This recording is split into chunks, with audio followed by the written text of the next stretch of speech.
현대사회는 이미지의 시대라고 할 수 있습니다. 여기저기에서 아주 화려한 이미지가 눈을 현혹하죠. 현란한 광고는 실현하기 어려운 화려하고 사치스러운 삶을 동경하게 만들고, 멋지게 포장된 제품들은 그 제품들을 손에 넣어야만 생활 수준이 업그레이드가 되는 것처럼 자극을 합니다. 그래서 무리를 해서라도 사라고 유혹하죠. 사방이 이런 이미지로 가득하니까 아무것도 안 하면 혼자 뒤처지는 것처럼 불안해지는 게 당연합니다. 이것뿐만이 아닙니다.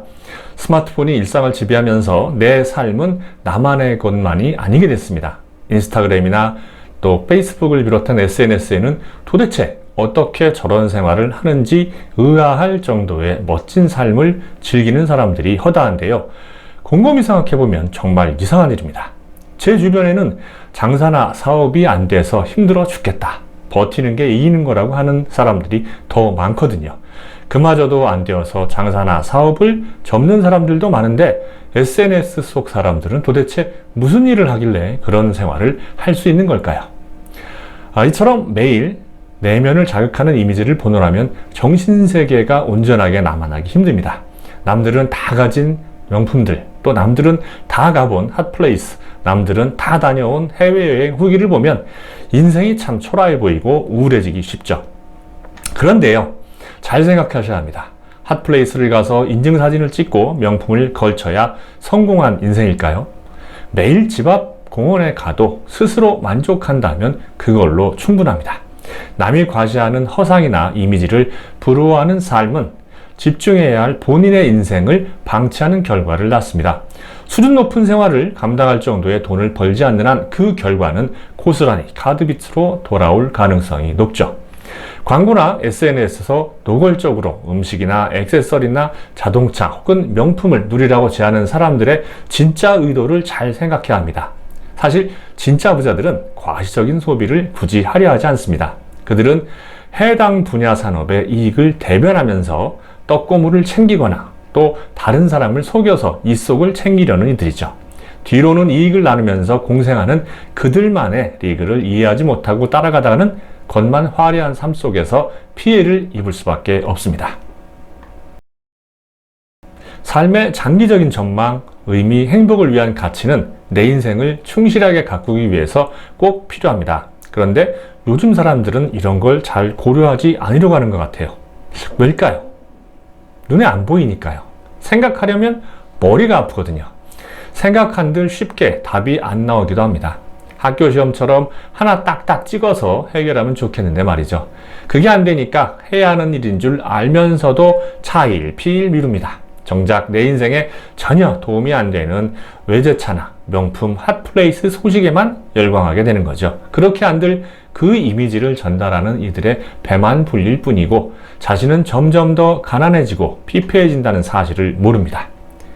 지금부터라도 내 인생에 일절 도움이 되지 않는 이미지들은 과감히 끊으십시오. 눈을 현혹하는 보이는 것들을 뒤로 하고 정말 중요하지만 보이지 않는 가치와 지식을 습득해야 합니다. 그러기 위해서는 독서는 필수죠. 인생을 논하며 거창하게 말하지 않아도 사실 독서는 여러분의 공부나 직장 생활 수준을 높일 수 있는 매우 실용적인 습관입니다. 독서를 하면 쓰기, 읽기, 말하기, 생각하기 수준은 자연적으로 높아지니까요.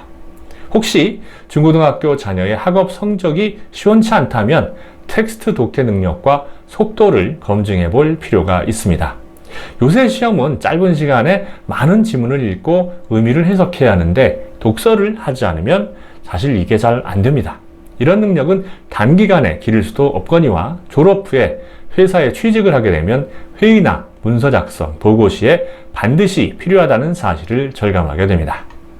독서는 다양한 저자의 경험이나 지식, 상상을 통해서 사고 범위를 넓고 그리고 깊게 만들어주며 타인에 대한 배려와 이해 능력을 길러줍니다. 더불어 다른 사람의 생각이나 사람됨을 판단하는 능력도 발전하게 되는데, 많은 사람들이 인정하는 문학 작품을 읽게 되면 주인공과 등장인물들의 인생을 음미하는 과정에서 삶의 중요한 가치와 의미를 되돌아보게 됩니다. 책을 보지 않으면 절대로 만날 수 없는 기회죠.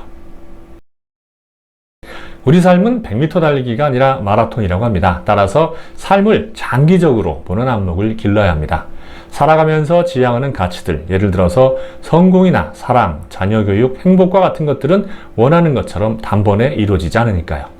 확고한 인생관이나 세계관, 혹은 평생을 함께할 배우자관, 돈에 대한 가치관은 한 사람의 인생 향방을 결정할 정도로 중요한 것들이지만 사실 이러한 가치들을 어린 시절부터 고민하고 스스로에게 맞는 방향을 찾으려는 사람은 많지 않습니다.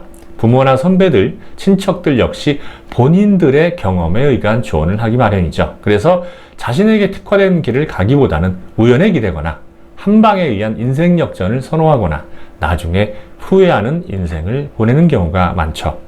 위대한 사람들의 인생은 최소한 10여 년 동안의 고민과 지속적인 노력에 의해서 이루어졌다는 사실을 잊지 마시기 바랍니다.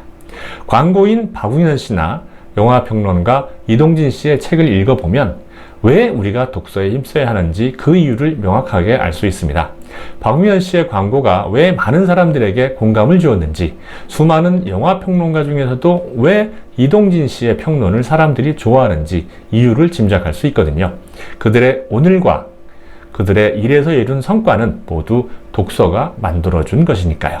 그들에게 독서는 생활이고 취미고 일의 연장이고 자신을 실현하고 소통하는 가장 효과적인 방법이었습니다. 사실 저도 매일 책을 읽습니다. 일을 더 잘하기 위한 실용적인 목적도 있지만 책이 좋아서 읽는 경우가 더 많습니다. 버스나 지하철을 기다리거나 화장실을 가거나 약속 시간보다 일찍 도착했을 때에도 책을 보죠. 예전에는 종이책을 가지고 다니느라 가방을 챙기는 게 불편했는데 지금은 핸드폰으로 전자책을 보니까 그런 불편도 없어졌습니다. 장르는 딱히 가리지 않습니다. 미스터리 혹은 철학, 인문, 에세이, 예술서, 건축도서 등을 고루 읽습니다. 생소한 분야의 책을 읽으면 확실히 굉장히 많이 자극이 되는 것 같아요. 최근에 서점에서 유시민 작가의 신간, 문과 남자의 과학 공부라는 책을 읽었는데 제 경험과 똑같아서 혼자 낄낄거리면서 보게 됐습니다. 이처럼 책을 읽으면 답을 구하는 문제에 대한 실마리를 얻거나 일을 더 잘할 수 있는 방법을 얻거나 혹은 기대 이상의 상상력을 확장할 수 있습니다. 철학의 경우에는 인생에 대한 질문과 어떻게 살아갈지에 대한 방법론에 눈을 뜨게 합니다. 최근에 니체에 관한 책을 읽었는데 왜 진작 이 철학자를 만나지 않았나 후회될 정도로 깊은 깨달음을 주더군요.